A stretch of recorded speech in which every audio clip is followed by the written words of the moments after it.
Oi, tudo bem? Para quem não me conhece, meu nome é Geraldo Wellington e hoje eu vim falar do filme do Coringa. Essa é uma sugestão do meu amigo Esdras Amorim.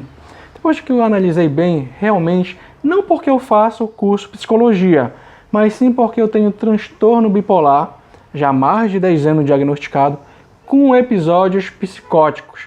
Para quem quer saber mais sobre transtorno bipolar, eu tenho um outro canal chamado Vivendo com o Bipolar. Aí no card eu vou deixar também o link na descrição desse vídeo. Venho também te pedir para que se inscreva no canal, nos dois se quiser, dá o teu like, a tua curtida, compartilhe, deixe teus comentários sobre esse filme e também sugestão de outros filmes. Afinal, o Coringa é um psicótico ou psicopata? É o que a gente vai conferir.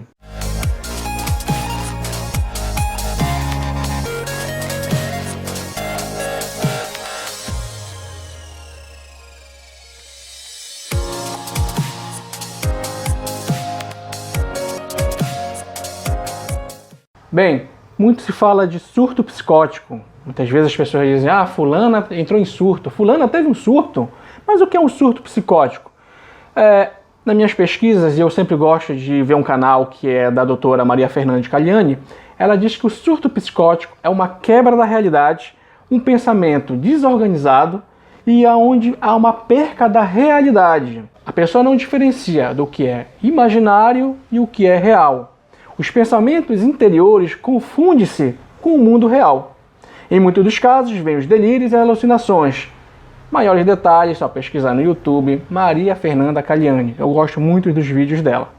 Bem, em 1 hora e 54 minutos de filme, eu fiz uma análise sobre não a atuação do ator, mas sim da personagem de Arthur Fleck, que depois transforma-se no Coringa.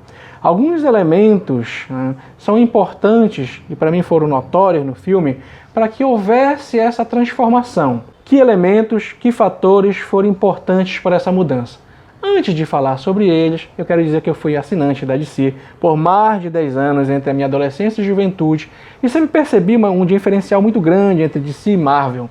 As revistas da DC, bem como os filmes também, são algo mais leve, algo mais família, enquanto que da Marvel sempre foi algo mais adulto, tratou de temas mais diversos. Se bem que depois desse filme do Coringa eu tive uma outra visão, porque mostra um filme mais sombrio, um filme mais reflexivo, um filme que te leva realmente a pensar sobre várias óticas do que é a mente humana, de que fatores, como eu acabei de dizer, são esses que influenciam alguém, deixando bem claro, na minha opinião, que já tem uma predisposição e aí só tem algumas coisas que desencadeiam aquilo que ele vai ser mais tarde.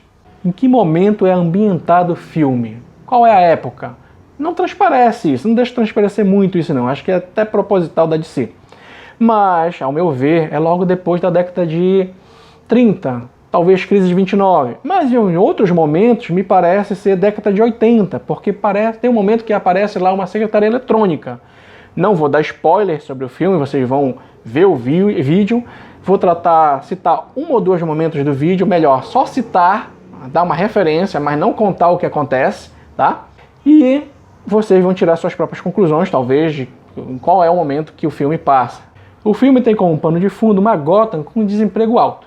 Se nós formos levar para a nossa realidade, cidades com desemprego alto, consequentemente, tem um aumento da violência, da prostituição, do vício com drogas lícitas e ilícitas e uma alta taxa de suicídio. Quando você assistir o filme, você vai se dar conta de uma personagem, no caso Arthur, sendo um cara magro, cabisbaixo, melancólico, que manca, ansioso, nervoso, que tudo aceita, as pessoas tiram sarro com ele.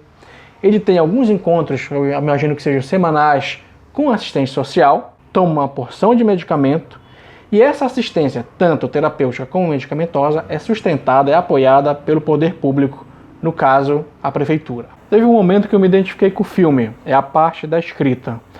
Bem, para muitas pessoas, muitos terapeutas indicam você a escrever tudo que você está sentindo, suas emoções, seus sentimentos, sua visão de mundo. Eu muitas vezes faço isso quando estou angustiado, agoniado e tudo, mas eu muito mais faço isso nos vídeos. Mas o nosso personagem, o Arthur, ele escreve, e isso é cobrado pela assistente social. E a tão conhecida risada do Coringa, essa risada sarcástica, essa risada debochada. Coringa é um personagem que uns odeiam, outros amam. Eu gosto do Coringa.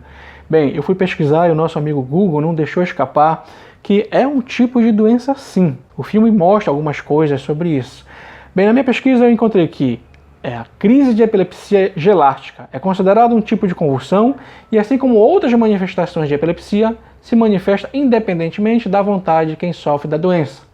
É um tipo muito raro de convulsão. A característica marcante é uma risada que aparece de forma inadequada e o paciente não está feliz, mas está desmotivado. Quem diz isso é o neurologista, chefe, coordenador do grupo de neurologia da Espanha, Francisco Xavier. Também ele diz que é um tumor no hipotálamo, um crescimento de tumores no lobo frontal ou temporal. São apontados como algumas das causas desse tipo de crise, que representa apenas 0,2% do total de todos os tipos de convulsões, de acordo com o especialista. O lobo frontal, o que eu estudei, ele é responsável pela tomada de decisão, ou seja, a parte da razão. Então, se você tem um corpo estranho, digamos assim, nessa área, certamente isso vai influenciar na sua racionalidade. O outro elemento importante de se comentar é onde o Arthur vive. Ele vive no subúrbio de Gotham, naqueles apartamentos populares, mora com a mãe. A mãe trabalhou por mais de 30 anos com Thomas Wayne, o pai do Bruce Wayne, e ela tem expectativas nada concretas, e ela leva consigo o filho nessas expectativas. Aí eu pergunto a você, não é estressante você viver de expectativas que nunca se realizam? Isso vai sobrecarregando a pessoa, vai depositando, sedimentando, até chegar num nível que mais na frente acontece o quê? Muitas vezes a pessoa acaba de implodir, algo para dentro, ela explode. É uma vida medíocre que o Arthur vive. Ele não tem sucesso, ele não tem independência, ele cuida da mãe, que é um fator estressante, porque ele já tem que cuidar de si mesmo, ele toma medicamento, então ele cuida da saúde da mãe.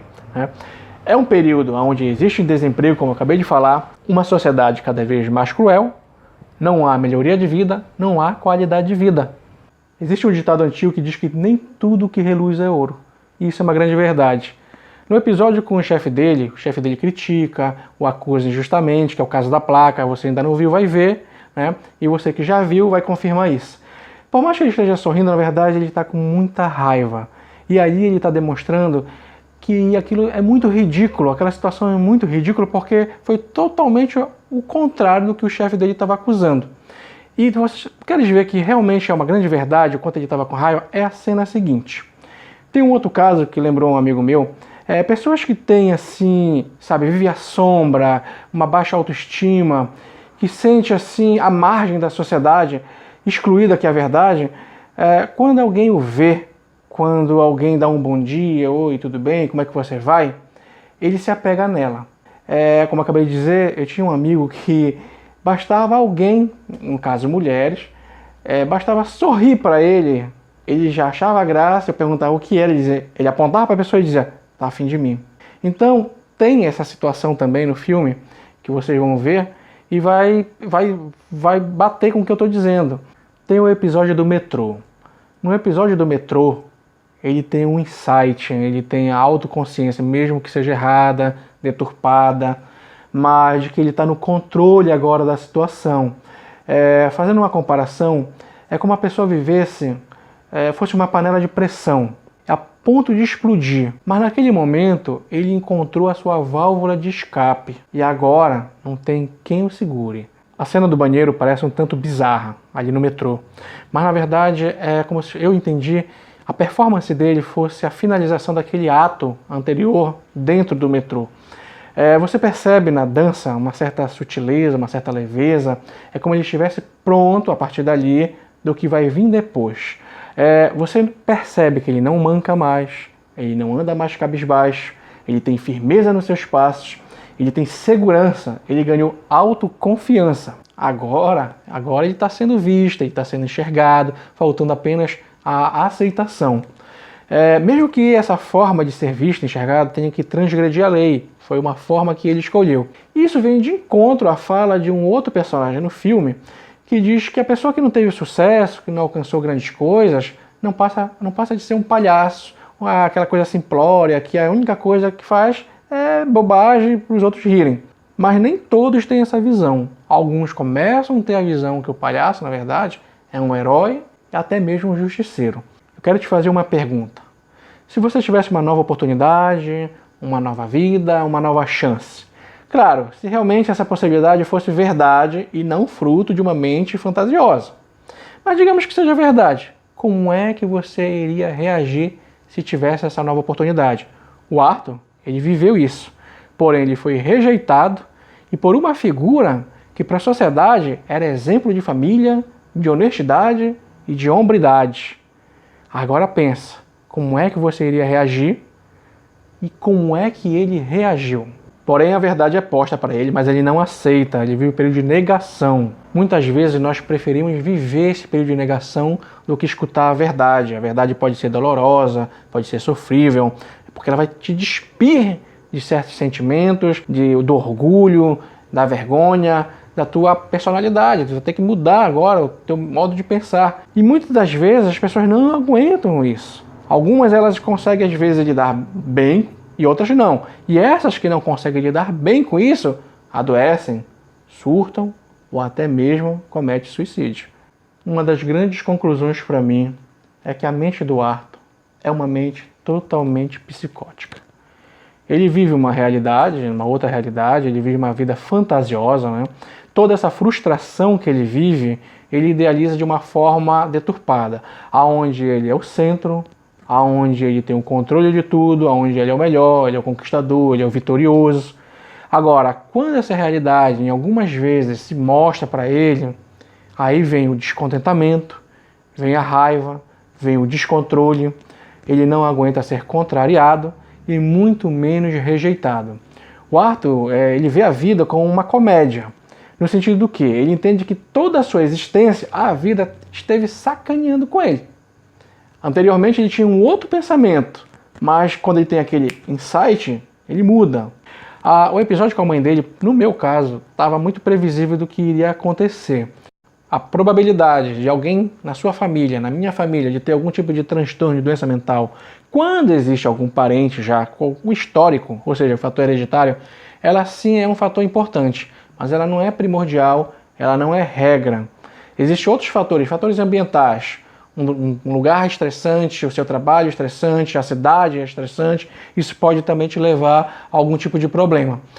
Desculpa, e fatores familiares, por exemplo, um lar desajustado, uma família... Deu a louca aqui na gata, deve ser a mulher gata. Um lar violento, uma família desajustada. E é exatamente quando o Arthur se transforma, assume a sua identidade coringa, é que ele mostra toda a sua revolta, descontentamento, a falta de fé no sistema e na humanidade. O Coringa só consegue viver equilíbrio, o seu equilíbrio, vivendo no caos. Uma mente desajustada como a dele não consegue viver numa sociedade estamental. A não ser que essa mesma sociedade estamental ele esteja no topo. Ele mesmo esteja ali no centro, sendo visto, adorado e aceito.